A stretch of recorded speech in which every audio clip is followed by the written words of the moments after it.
ಎಲ್ಲರಿಗೂ ನಮಸ್ಕಾರ. Welcome to study for success channel. ಈ ಒಂದು ವಿಡಿಯೋದಲ್ಲಿ ಶೈಕ್ಷಣಿಕ ಮನೋವಿಜ್ಞಾನಕ್ಕೆ ಸಂಬಂಧಪಟ್ಟಂತಹ ಬ್ರೂನರ್ ಅವರ ಪರಿಕಲ್ಪನಾತ್ಮಕ ವಿಕಾಸ, ಬ್ರೂನರ್ಸ್ ಕಾನ್ಸೆಪ್ಟ್ ಅಟೈನ್ಮೆಂಟ್ ಸ್ಟ್ರಾಟಜಿ ಬಗ್ಗೆ ಸಂಕ್ಷಿಪ್ತವಾಗಿ ತಿಳಿದುಕೊಳ್ಳೋಣ. ಈ ಒಂದು ಬ್ರೂನರ್ ಅವರ ಪರಿಕಲ್ಪನಾತ್ಮಕ ವಿಕಾಸಕ್ಕೆ ಸಂಬಂಧಪಟ್ಟಂತೆ TET ಆಗಿರ್ಬೋದು, GPST ಆಗಿರ್ಬೋದು, HST ಆಗಿರ್ಬೋದು ಸುಮಾರು ಸಾರಿ ಪ್ರಶ್ನೆಯನ್ನು ಕೇಳಿದ್ದಾರೆ. ಹಾಗಾಗಿ ಈ ಒಂದು ವಿಷಯದ ಕುರಿತು ಸಂಕ್ಷಿಪ್ತ ವಿವರಣೆ ಇಲ್ಲಿದೆ.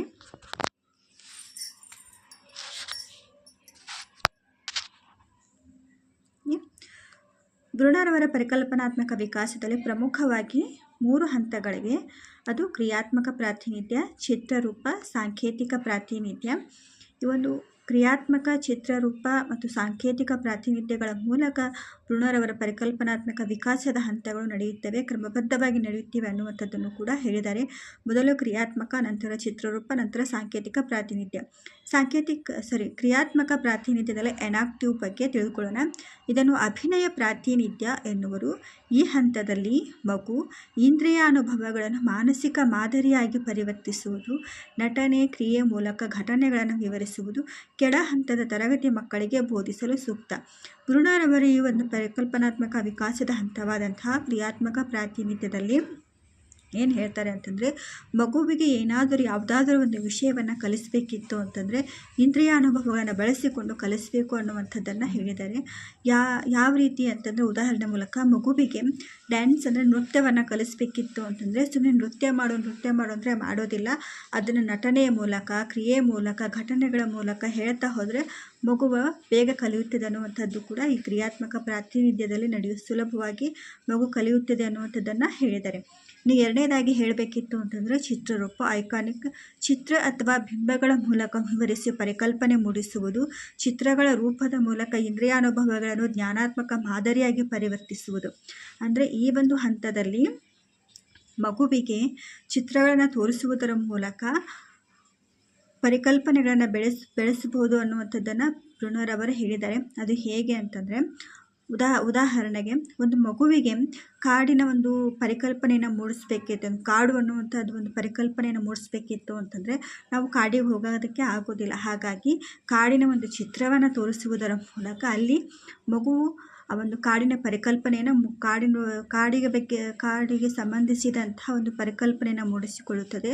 ಕಾಡು ಪ್ರಾಣಿಗಳಾದಂತಹ ಹುಲಿ, ಸಿಂಹ, ಚಿರತೆ, ಕಾಡೆಮ್ಮೆ, ಗೆಂಡಾಮೃಗ ಮುಂತಾದ ಚಿತ್ರಗಳನ್ನು ತೋರಿಸುವುದರ ಮೂಲಕ ಆ ಒಂದು ಪ್ರಾಣಿಗಳ ಪರಿಕಲ್ಪನೆಯನ್ನು ಮೂಡಿಸಿಕೊಳ್ಳುತ್ತೆ. ಈ ಒಂದು ವಿಷಯವನ್ನು ಜ್ಞಾನಾತ್ಮಕ ಮಾದರಿಯಾಗಿ ಪರಿವರ್ತಿಸಿಕೊಳ್ಳುವುದಕ್ಕೆ ಸಾಧ್ಯ ಅನ್ನುವಂಥದ್ದನ್ನು ಬ್ರೂನರ್ ಅವರು ಹೇಳಿದ್ದಾರೆ.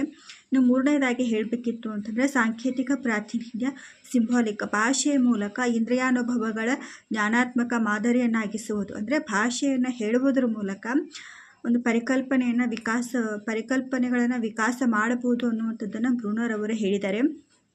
ಯಾವ ರೀತಿ ಅಂತಂದರೆ, ಉದಾಹರಣೆಗೆ ಒಬ್ಬ ವಿದ್ಯಾರ್ಥಿಗೆ ರಾಜಕೀಯ ನೀತಿಯ ಬಗ್ಗೆ ಒಂದು ವಿಶಿಷ್ಟವಾದಂತಹ ಪರಿಕಲ್ಪನೆಯನ್ನು ಮೂಡಿಸಬೇಕಿತ್ತು ಅಂತಂದರೆ ಪ್ಲೇಟೋ, ಅರಿಸ್ಟಾಟಲ್, ಸಾಕ್ರೆಟಿಸ್, ಕೌಟಿಲ್ಯನ ರಾಜಕೀಯ ಸಿದ್ಧಾಂತಗಳನ್ನು ಹೇಳುವುದರ ಮೂಲಕ ಆ ಒಂದು ಪರಿಕಲ್ಪನೆಯನ್ನು ಮಕ್ಕಳಲ್ಲಿ ಬೆಳೆಸಬಹುದು. ಅಂದರೆ ಭಾಷೆಯ ಮೂಲಕ ಹೇಳಬಹುದು ಅನ್ನುವಂಥದ್ದನ್ನು ಬ್ರೂನರ್ ಅವರು ಹೇಳಿದ್ದಾರೆ. ಈ ರೀತಿಯಾಗಿ ಪರಿಕಲ್ಪನಾತ್ಮಕ ವಿಕಾಸವು ಕ್ರಿಯಾತ್ಮಕ ಮೂಲಕ, ಚಿತ್ರರೂಪದ ಮೂಲಕ, ಸಾಂಕೇತಿಕ ಮೂಲಕ ನಡೆಯುತ್ತಿದೆ ಅನ್ನುವಂಥದ್ದನ್ನು ಬ್ರೂನರ್ ಅವರೇ ಹೇಳಿದ್ದಾರೆ.